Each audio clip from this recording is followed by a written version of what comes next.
ওই স্টেটমেন্টটা যেটা আসলে খুবই একজন দায়িত্ববান মানুষের জায়গা থেকে খুবই বিব্রতকর একটা স্টেটমেন্ট, যেটা হচ্ছে উনি বলেছেন এনসিপি জামায়াতের মস্তিষ্ক দ্বারা পরিচালিত হয়। আসলে এনসিপিকে তো তার নিজের সাথে কম্পেয়ার করলে হবে না আসলে। কারণটা হচ্ছে ধরেন খুব স্বাভাবিকভাবেই উনি এখন একটা রাজনৈতিক দলে আছেন, হয়তো এর আগে আরেকটা রাজনৈতিক দলে ছিলেন, সেই দলে থাকা অবস্থায় উনি আরেকটা রাজনৈতিক দলের শীর্ষ নেতৃত্বের দ্বারা পরিচালিত হয়েছেন দেখে এনসিপিও কোনো দলের দ্বারা পরিচালিত হবে, ব্যাপারটা এরকম না আসলে। এনসিপির আলাদা একটা রাজনৈতিক আইডিওলজিক্যাল জায়গা আছে, আলাদা কর্মসূচি আছে, এনসিপি সেই অনুযায়ী কর্মসূচি করে।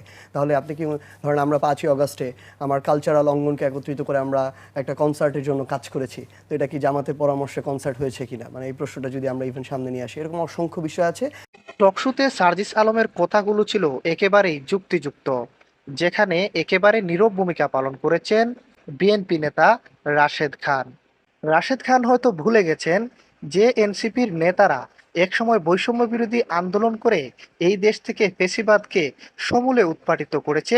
সেই বৈষম্য বিরোধী ছাত্র আন্দোলনের নেতাদেরকে টকশোতে এভাবে হারিয়ে দেওয়া যায় না।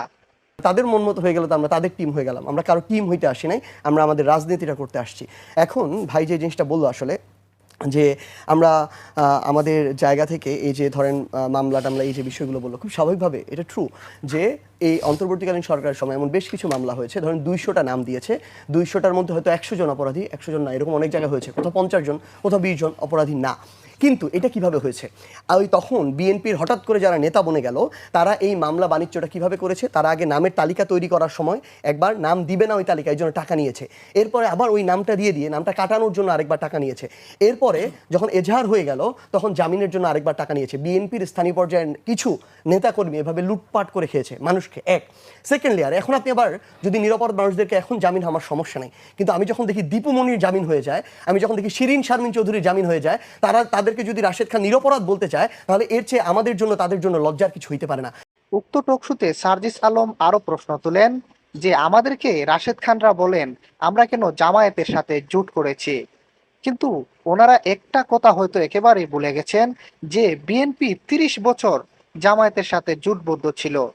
সুতরাং আমরা কেন জামায়াতের সাথে জোট করেছি তার চেয়ে বড় প্রশ্ন হলো উনি এবং ওনার বিএনপি কেন এর আগে জামায়াতের সাথে দীর্ঘদিন যাবৎ জোট সঙ্গী ছিল। তারা যদি স্বাধীনতা বিরোধী শক্তি হয়ে থাকে তাহলে কেন খালেদা জিয়া তাদের সাথে জোট করেছিলেন এবং তাদের 2জন মন্ত্রিত্বও পেয়েছিলেন। শুধু আপনার ওই কিছু ভোটের জন্য, শুধু আপনার পলিটিক্যাল স্টেক তৈরি করার জন্য, তাহলে আপনিও তো ওই একই দোষে দুষ্ট। এইটার সমালোচনা তো আমাদের করতে হবে, এটা আমরা ছাড় দিতে পারি না।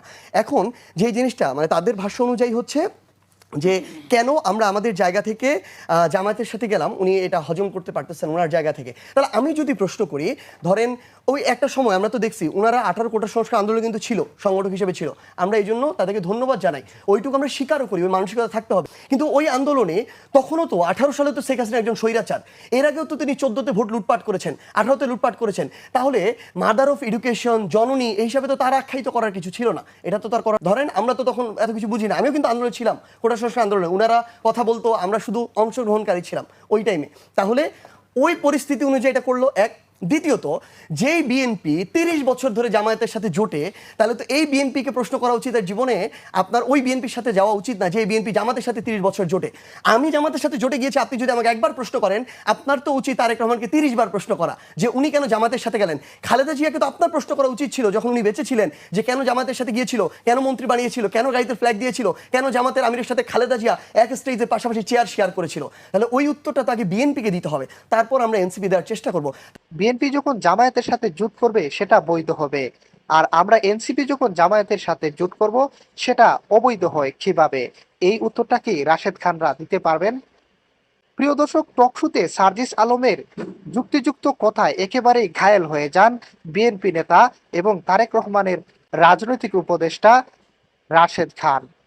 আমরা একটা জিনিস আমাদের জায়গা থেকে বলি, ভাই বলল যে আমরা ফেব্রুয়ারিতে নির্বাচন চাই না 12 তারিখে।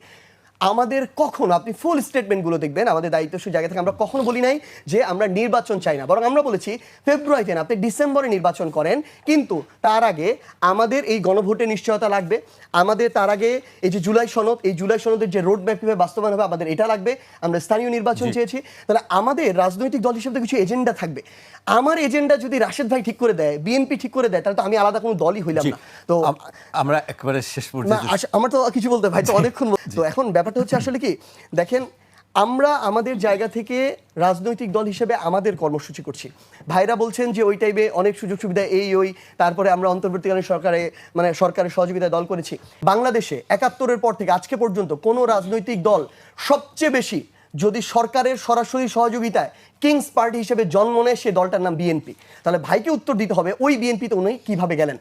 এই বিএনপি তখন জন্ম হয়েছে যখন মেজর জিয়াউর রহমান দেশ চালাচ্ছেন, এবং এই বিএনপি তৈরি করার জন্য মেজর জিয়াউর রহমান ডিজিএফআই তৈরি করেছিলেন।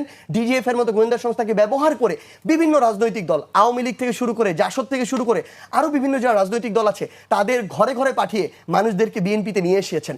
তাহলে সেই বিএনপিতে গিয়ে রাশেদ ভাই তো আমাদেরকে এই জিনিসটা বলতে পারেন না। ইভেন আমার নাহিদ ইসলাম, এটা ট্রু, উনি যে বললেন যে আমরা দল গঠনের আলোচনা হয়েছিল, হ্যাঁ আলোচনা হয়েছিল, কারণ সে তো আমার অভ্যুত্থানের সহযোদ্ধা, তার সাথে তো আমরা একসাথে রাজনৈতিক দল যদি করে একসাথে করব।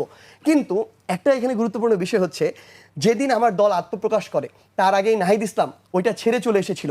যেদিন আসিফ মাহমুদ আমার সাথে দলে যুক্ত হয় তার আগেই আসিফ মাহমুদ এটা ছেড়ে চলে এসেছিল। ওইটুকু তারা তাদের জায়গা থেকে করেছে। এবং আমরা আমাদের এই পুরো সময়টাতে আমাদের কাছে মনে হয়েছে যে আমরা অন্তর্বর্তীকালীন সরকার কিছু ভালো কাজ করেছি, এগুলো কিন্তু অত সুনাম পাবেন না, রাশেদ ভাইয়ের মুখে কখনো পাবেন না। কিন্তু এই অন্তর্বর্তীকালীন সরকারের জায়গা থেকে যত কিছু সমালোচনা এই দেয় আমাদেরকে দিয়ে দেওয়া হয়, তাহলে সুনামগুলো আমাদেরকে দেন, সেটা আবার রাশেদ ভাইরা দিবেন। আপনাদের দুজনকে একসঙ্গে পেলে বোধহয় ভালো হতো, আরো অনেক প্রশ্ন উত্তর